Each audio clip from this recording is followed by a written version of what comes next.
need to come tell me in my face. Whoa. It's amazing they got paid so much money for that. 25 million and 40 million? I think 20 and 40. Yeah. 20 and I think. Mike Tyson recently exposed a truth that left fans and boxing enthusiasts stunned during his appearance on Joe Rogan's podcast. In what can only be described as an unintentionally hilarious and humiliating moment, Tyson seemed to confirm what many had suspected: his highly anticipated fight against Jake Paul was, in fact, scripted. While fans had speculated for months about the authenticity of the match, Tyson's candidness about the situation took everyone by surprise. The legendary fighter, without realizing it at first, spilled the beans during the conversation, revealing that the fight was not the high-stakes, intense showdown it appeared to be. Instead, it was a carefully orchestrated financial promotion aimed at nostalgia and big payouts for everyone involved. Tyson's admission sent shockwaves through the boxing community, particularly because many fans had been eagerly waiting to see if the legendary Iron Mike could still compete at the highest level, especially after such a long absence from the ring. The match between Tyson and Jake Paul, widely seen as a publicity stunt to cash in on Tyson's iconic status and Paul's growing reputation as a YouTube boxer, turned out to be far less thrilling than anticipated.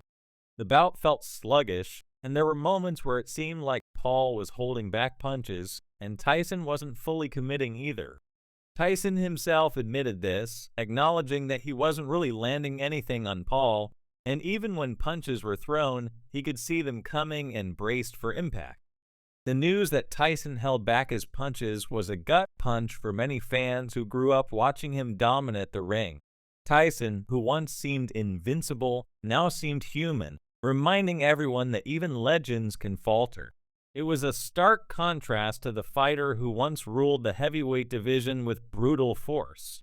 This revelation wasn't just about the physical limitations of an aging fighter, it was about the emotional and psychological toll of being out of the ring for nearly 2 decades.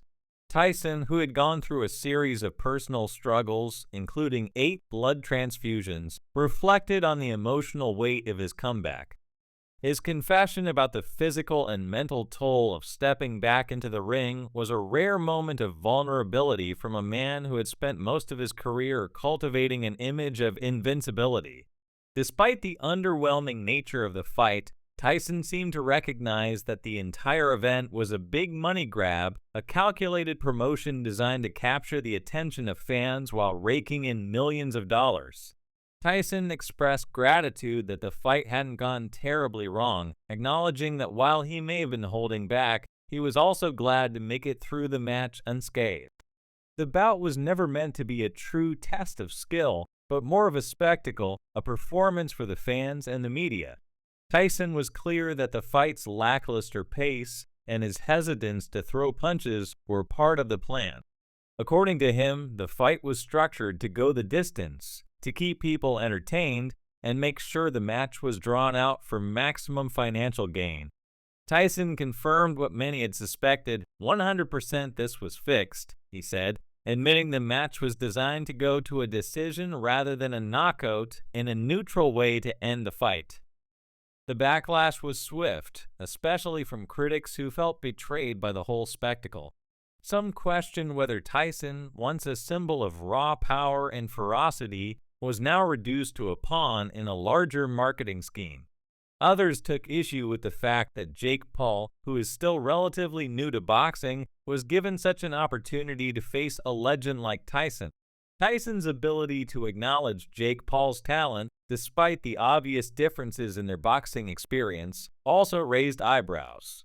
Tyson expressed that Paul, for all his bravado and social media following, did have talent and commitment, stating that Paul wasn't just cashing in on a gimmick. However, the sincerity of Tyson's praise seemed questionable, as his tone carried a hint of sarcasm.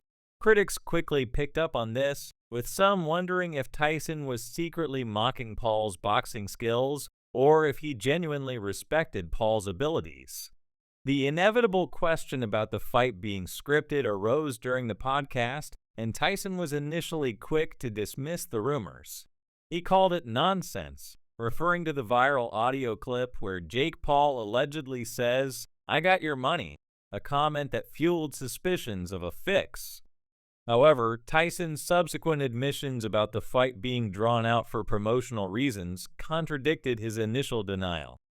Fans and experts alike were left to connect the dots, and many came to the conclusion that the match wasn't a legitimate contest, but rather a well-orchestrated business deal designed to create buzz and draw in viewers. The fight, according to Tyson, was never meant to end quickly. "It went to decision because that was a neutral way to end it," Tyson said. He explained that the goal was to keep the audience engaged for a longer period, ensuring that the match didn't end in a short, unsatisfying conclusion. It was a decision meant to maximize profits rather than provide the kind of knockout action Tyson fans had come to expect from the boxing legend.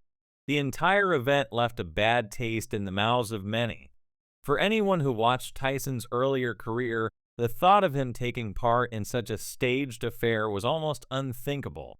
Fans were disappointed, feeling betrayed by a fighter who had once been the epitome of strength, power, and unrelenting aggression.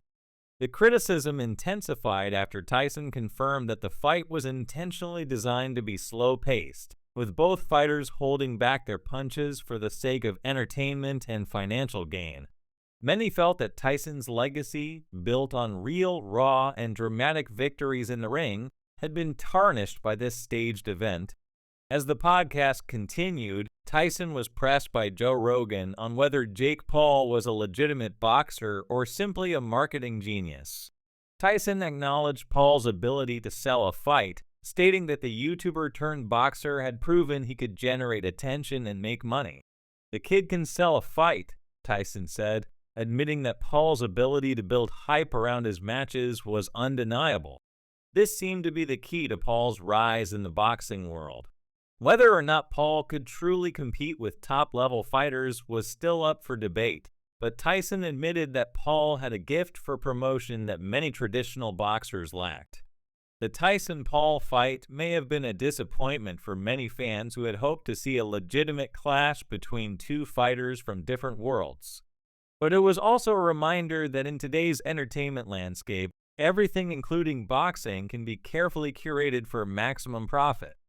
Tyson's admissions during his appearance on Joe Rogan's podcast only added to the sense that the fight was little more than a commercial venture. For Tyson, a man who had once been feared and respected in the ring, the fight seemed like a chance to stay relevant in a changing industry where celebrity boxing matches are now part of the mainstream entertainment ecosystem. While the fight may have been fixed, it served as a reminder of Tyson's enduring ability to capture attention, whether through his actions in the ring or his candidness on podcasts. It also highlighted the shifting landscape of boxing, where the lines between sport, entertainment, and spectacle are becoming increasingly blurred. Whether Tyson's admission was a conscious decision to reveal the truth or a slip-up, it has left fans questioning the authenticity of future events in the world of celebrity boxing. For now, it seems that the biggest winner from the fight was not Tyson nor Paul, but the entertainment machine that continues to churn out high-paying spectacles.